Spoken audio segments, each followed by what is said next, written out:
Services के साथ vacation लो Muthoot finance gold loan. भरोसा इंडिया का, भरोसा इंडिया का। मुथूट फाइनेंस, भारत का नंबर 1 सबसे भरोसेमंद financial services brand. Gold loan के लिए अभी कॉल करें 1-800-313-1212। तुम नेक्स्ट शिफ्ट में आना। Sir please come. हम दोनों next. Success should not go to your head, but to your heart. Denver, the scent of my success.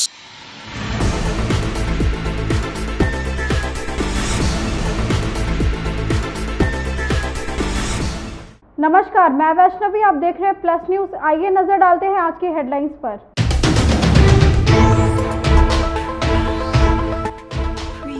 Madhubani में मुख्यमंत्री नीतीश कुमार के द्वारा रोड शो कार्यक्रम का आयोजन किया गया।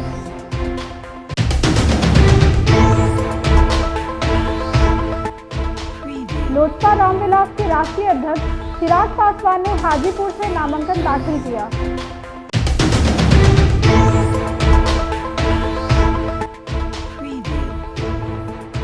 पाटलिपुत्र सीट से महागठबंधन की उम्मीदवार मीसा भारती ने प्रधानमंत्री मोदी पर तंज कसा।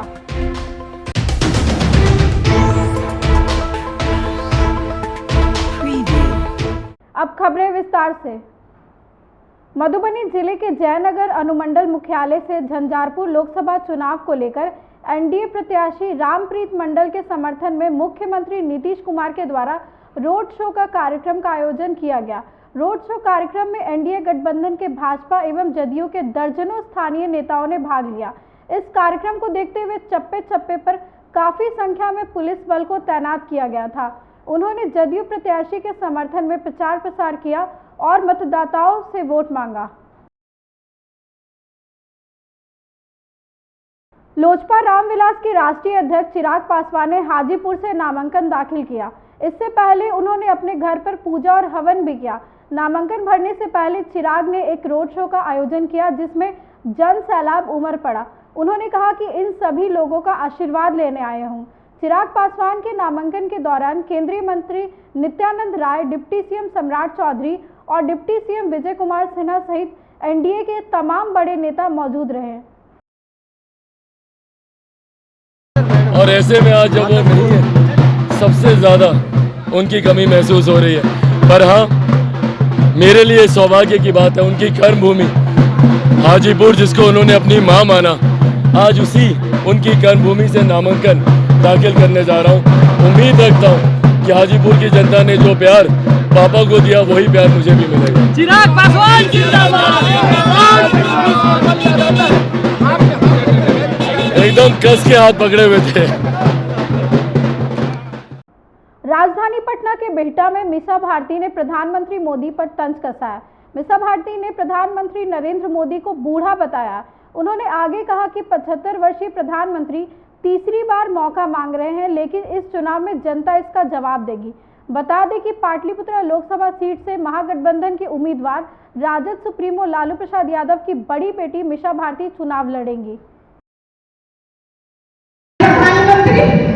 75 वर्ष के हो गए, 2 बार देश में मौका दिया, 10 वर्ष तो आपने देश पे राज किया।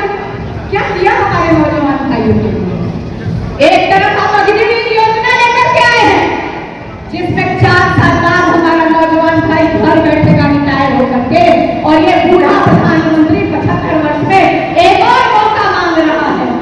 प्रधानमंत्री जी को सोचना चाहिए कि 18 वर्ष में बच्चा जाएगा वहां, देश की सेवा करेगा, और जैसे ही वो 22 वर्ष का होगा उसको रिटायर करके घर भेज दिया जाएगा। और प्रधानमंत्री जी 75 वर्ष के होने जा रहे हैं और उनको तीसरा टर्म भी चाहिए।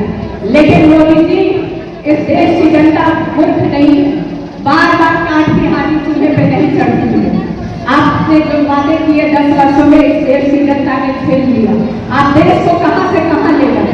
आपको मदद करनी थी किसानों की, लेकिन आपको मदद करने थे पूंजीपतियों की। आप किसानों के कर्ज माफी नहीं कर रहे थे, आप माफ कर रहे थे अदानी, अंबानी और ना जाने कितने पूंजीपतियों। केंद्रीय रक्षा मंत्री राजनाथ सिंह सारण लोकसभा सीट से बीजेपी प्रत्याशी राजीव प्रताप रूडी के नामांकन कार्यक्रम में शामिल हुए। इस दौरान उन्होंने सभा को संबोधित करते हुए कहा कि सारण की आवाज जिस प्रकार संसद में राजीव प्रताप रूडी उठाते हैं, पूरा देश इन्हें सुनता है। आप लोगों से अपील करने आए हैं कि अपना मत कांग्रेस राजद को नहीं दे, वरना लोकतंत्र खतरे में आ जाएगा।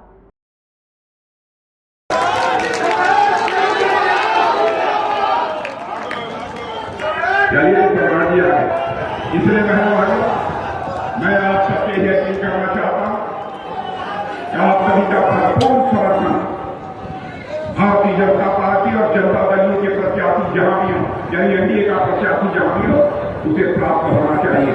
और आगे साहब उन्हीं का जहां तक प्रश्न है, उनसे आप सभी लोग अच्छी तरह परिचित हैं। जमकर राजीव साहब उन्हीं ने अपने क्षेत्र की सेवा की, जमकर सेवा की। कभी कभी लोग हमारे यहां संसद में भी कहते थे, राजीव जी आप अपने संसदीय क्षेत्र को ज्यादा समय देते, हम लोग तो इतना नहीं देते। नेता प्रतिपक्ष तेजस्वी यादव ने पहले और दूसरे चरण के चुनाव में वोटिंग प्रतिशत में देरी पर बयान दिया। तेजस्वी यादव ने कहा कि अगर इस तरह की बातें हो रही हैं तो चुनाव अधिकारियों को पूरी ट्रांसपेरेंसी रखनी चाहिए। आंकड़े बार बार बदल रहे हैं, ये कहीं ना कहीं ठीक नहीं है। इससे तो मैनिपुलेशन की शंका लोगों में बढ़ती जा रही है। तो कहीं ना कहीं से ये सवाल तो हम पूछेंगे। एक सवाल और है। एक सवाल है, चिराग पासवान ने कहा है कि आरक्षण के मुद्दे पर जिस तरीके से आपने आरोप लगाए हैं, माफी मांगे नहीं तो कानूनी कार्रवाई। कौन सा केस करने की बात करे, एकदम करे, खुल के करें। आप लोगों ने वीडियो देखा, करें, हम तो स्वागत करते हैं। हम क्या झूठ बोल रहे हैं? गुमराह वो कर रहे हैं कि हम वो झूठ बोल रहे हैं। हमने तो उन्हीं की बात को दोहराया है। अगर करना है तो स्वागत है, बड़े भाई हैं, कर सकते हैं, क्यों नहीं करें? हम तो चाहे करें, दूध का दूध पानी का पानी हो जाएगा। इन सब चीज़ों से घबराता नहीं है तेजस्वी, सच की लड़ाई लड़ता है और संविधान को बचाने की लड़ाई है, वो लड़ रहे हैं ईमानदारी से। वो तो नहीं लड़ रहे, वो तो संविधान को खत्म करना चाह रहे हैं। अच्छा, फेक वीडियो के मसले पर कई जगह पर social media account propaganda, fake video तो बीजेपी का सेल ना करता है भाई, आईटी सेल। कार्रवाई करे। ये डिप्टी सीएम ने कहा है। वीआईपी सुप्रीमो मुकेश सहनी ने चिराग पासवान पर हमला बोला है। मुकेश सहनी ने कहा कि चिराग सोने के चम्मच के साथ पैदा हुए, मुंबई गए थे हीरो बनने के लिए, लेकिन फ्लॉप हो गए। अपने आप को हनुमान कहते हैं और शेर का बच्चा कहते हैं, पर हम उनको शेर का बच्चा नहीं मानते हैं। अभी आप 3 दिन पहले देश के गृह मंत्री जी बिहार आए थे, झंझारपुर में आए थे। उन्होंने स्पष्ट बयान दिया कि हम जातिवाद को ख़त्म करेंगे और मेरिट पे हम राजनीति करेंगे। यानी कि क्लियर बात है कि SC, ST, OBC को जो आरक्षण मिलता है, जो पंचायती राज में हो या लोकसभा या विधानसभा मिलता है, तो इसका मतलब स्पष्ट है वो ख़त्म करना चाह रहे हैं। और जातिवाद, देखिए जाति तो हमारी पहचान है, सब आदमी अभी अपने अपने जात के लिए लड़ाई लड़ रहा, अपने अपने जात में अपने बच्चे को शादी करते हैं, जात तो हमारी पहचान है। आप किसको ख़त्म करना चाहते हैं भाई? तो ये क्लियर है कि ये लोग संविधान को नहीं मानते हैं, इसलिए हम लोगों की लड़ाई है कि संविधान को ये लोग ख़त्म कर देंगे, उस रोज़ देश में कुछ नहीं रहेगा और देश गुलाम हो जाएगा और जो हिटलर शाही वाला हिसाब किताब है वो लागू हो जाएगा। आपने कहा ना कि अगर संविधान को अगर मानते तो बताइए कि मैंने परसों कुछ बयान दिया, उस बयान को उनको बुरा लगा होगा। हमने ऐसा कोई बयान नहीं दिया जो उनको बुरा लगेगा। हमने तो कई बार बोला कि मोदी जी शाहरुख खान, सलमान खान के जैसे लगते हैं, तो सलमान खान शाहरुख खान हो गए। हम वो खुद ही बोलते रहे कि हम चौकीदार हैं। तो मैंने बात ताली बजाने की बात किया, उसने अपने ऊपर ले लिया कि हमको इस तरीके से कहा गया, हमने उनके जैसे कहा। तो ये देखिए कि अभी हमारा बात विवाद हो सकता था। हमें Y+ सुरक्षा मिला था और Y+ सुरक्षा कोई किसी मोदी जी का नहीं था, वो भारत सरकार का था, देश के जनता के खर्चे से वो चल रहा था। तो अगर वो अगर दिया गया तो कोई। भाजपा प्रवक्ता प्रभाकर मिश्रा ने तेजस्वी यादव पर निशाना साधा है। उन्होंने कहा कि तेजस्वी यादव नौकरी का श्रेय लेने के लिए फटा ढोल पीट रहे हैं, जबकि नौकरी देने का काम मुख्यमंत्री नीतीश कुमार और एनडीए की सरकार ने किया है। तो ये कभी नहीं दावा करते कि फला शादी उसने करवा दी या बैंड बाजा नहीं होता तो शादी नहीं होती। तेजस्वी यादव उस बैंड वाले से सीख लेनी चाहिए। तत्कालीन उप मुख्यमंत्री तेजस्वी यादव जी की नौकरी देने में कोई भूमिका नहीं थी, वे सिर्फ मुख्यमंत्री जी के साथ विभिन्न कार्यक्रमों में शामिल होते थे और आज नौकरी देने का फटा ढोल पीट रहे हैं। इनकी बातों को कोई गंभीरता से नहीं लेता। सभी लोग जानते हैं कि उनके पिताजी ने नौकरी देने के बदले गरीबों की जमीन हड़प ली, पशुओं का चारा खा गए, सड़क का लगातरा पी गए। या कभी किसी को नौकरी दे सकते हैं क्या? या कभी किसी को नौकरी नहीं दे सकते? वे सरकारी पदों की बोली लगाकर अपनी तिजोरी भरने वाले लोग हैं। बिहार में जो नियुक्तियां हुई है उसका श्रेय माननीय मुख्यमंत्री नीतीश कुमार जी और एनडीए सरकार को जाता है। सारण से एनडीए उम्मीदवार राजीव प्रताप रूडी ने नामांकन दाखिल किया। नामांकन से पहले उन्होंने अपने अमनौर स्थित घर पर पूजा अर्चना की है। उन्होंने अपनी पत्नी नीलम सिंह और पुत्री के साथ मंदिर में मत्था टेका और नामांकन के लिए गाजे बाजे के साथ निकले। बता दें कि रूडी 2014 और 2019 में सारण से चुनाव जीते हैं। सारण में 5वें चरण में यानी 20 मई को चुनाव होना है।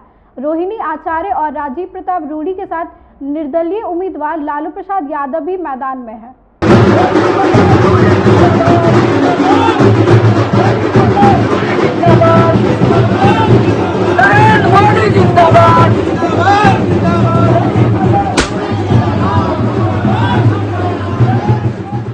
भारतीय मित्र पार्टी के राष्ट्रीय अध्यक्ष धनेश्वर महतो ने तेजस्वी के मौजूदगी में राजद का दामन थामा।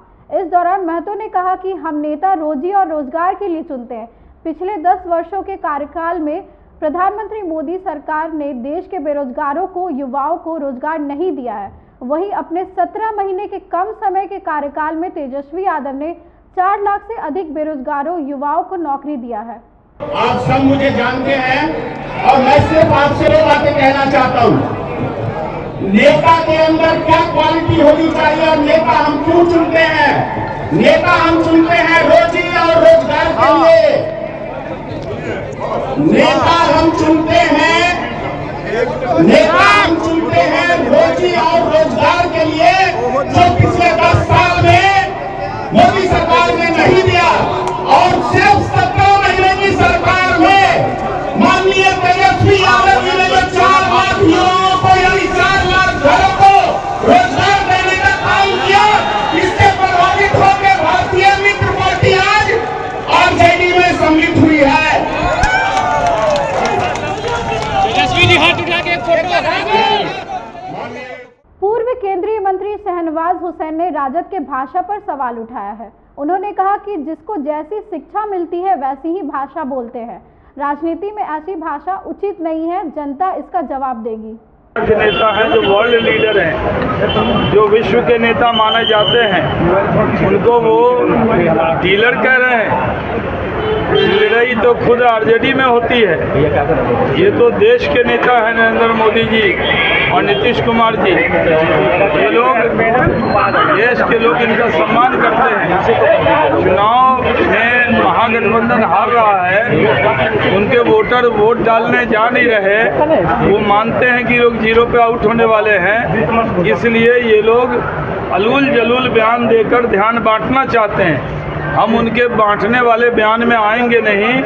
कभी मुकेश सहनी भाषा की मर्यादा तोड़ते हैं, कभी ये अपने तेजस्वी यादव जी भाषा की मर्यादा तोड़ते हैं। ये सही नहीं। जदयू के बिहार प्रदेश अध्यक्ष उमेश कुशवाहा ने विपक्ष पर निशाना साधा है।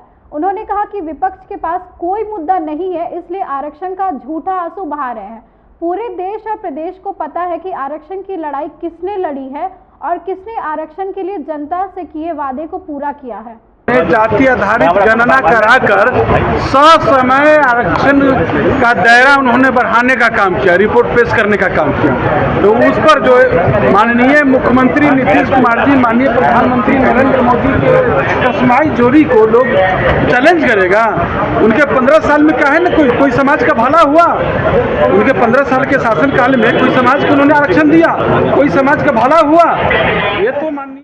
आज की खबरों में बस इतना ही। आगे की खबरों के लिए देखते रहें प्लस न्यूज। मुझे दीजिए इजाजत। नमस्कार।